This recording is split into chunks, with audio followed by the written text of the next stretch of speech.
Nah, berikutnya untuk meta description. Jadi meta description ini bisa dibilang sebagai summary ya atau ringkasan dari halaman website.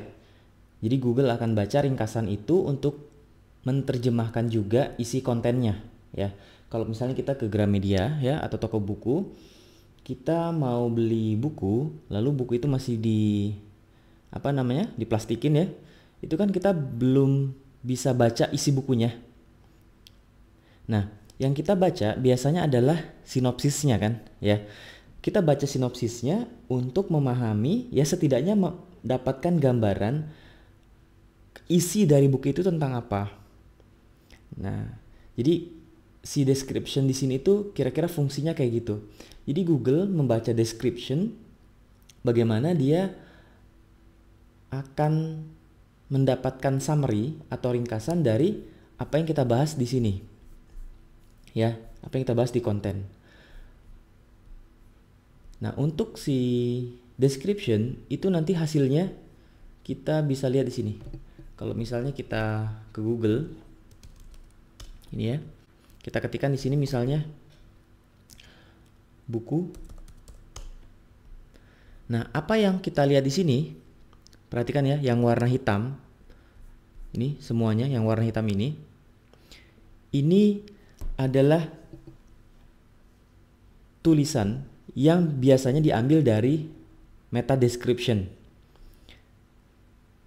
Nah, sehingga meta description yang kita buat itu harus sesuai dengan isi kontennya ya. Jadi user dan search engine juga baca ini. Lalu di website, bagaimana kita bisa melihat meta description?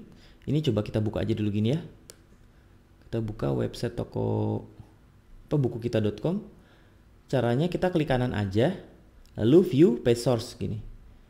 Jadi kita harus melihat meta description itu dari sini. Ya, kita nggak bisa lihat dari sini secara langsung, tapi kita lihat source code-nya dulu. Lalu kalau kita bingung, itu kita gini aja, karena kan kodenya banyak banget ya. Kita Ctrl F aja gini, terus ketikan di sini description gitu aja.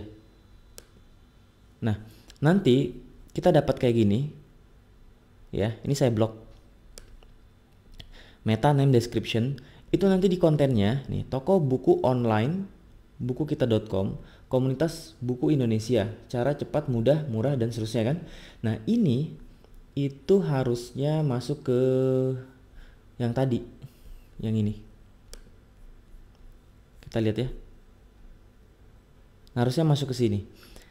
Nah, tapi kalau misalnya kita lihat nggak masuk ke sini, misalnya ternyata yang masuk di sini adalah konten yang ada di halaman website, bukan apa yang kita setting di sini. Biasanya Google punya dua pilihan ya. Yang pertama, dia akan ngecek dulu description-nya, meta description-nya kira-kira sesuai enggak atau ngikut aturan enggak. Kalau misalnya enggak ngikut aturan, biasanya Google akan ngambil dari konten apapun yang ada di halaman itu. Ya. Dia akan create sendiri untuk dijadikan snippet istilahnya di sini. Gitu. Kalau misalnya enggak mengikuti aturan, tapi kalau kita mengikuti aturan, biasanya sih ngambil dari meta description. Prioritasnya untuk ditampilkan di sini. Nah, sekarang kita bahas aja nih aturan-aturannya kalau mau buat meta description kayak gimana. Meta description biasanya ditulis satu kalimat atau dua kalimat ya. Panjang karakternya saya lebih suka di angka 150 karakter. Jangan terlalu sedikit juga atau jangan terlalu banyak juga. Di sini aturan pentingnya ada dua ya. Yang pertama, yang penting dia bisa menjadi summary untuk kontennya ya. Jadi ringkasannya itu sesuai akurat dengan apa yang kita bahas di konten. Kemudian yang kedua adalah unik di setiap halaman.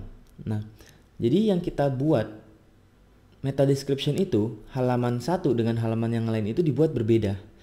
Ya, kalimatnya diubah-ubah aja gitu. Kalaupun misalnya topiknya sama, pembahasannya sama, tapi kalimatnya berubah, itu udah dikatakan unik. Oke.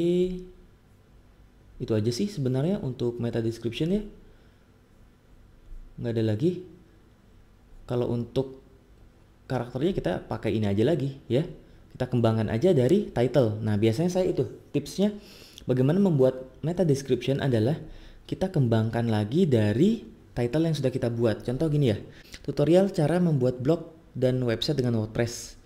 Nah, di sini misalnya panduan tutorial, panduan lengkap, tutorial cara membuat blog dan website dengan WordPress. WordPress adalah salah satu platform yang digunakan untuk membuat website dan blog gitu. Terus kita cek. Nah, kisaran segini udah bagus ya. 150 atau 100 sampai 160 lah ya, udah cukup. Jadi kita buat lagi di sini, kita kembangkan dari title. Setelah kita kembangkan dari title, kita copy, kita masukkan ke website. Itu aja sih triknya. Bagaimana membuat meta description.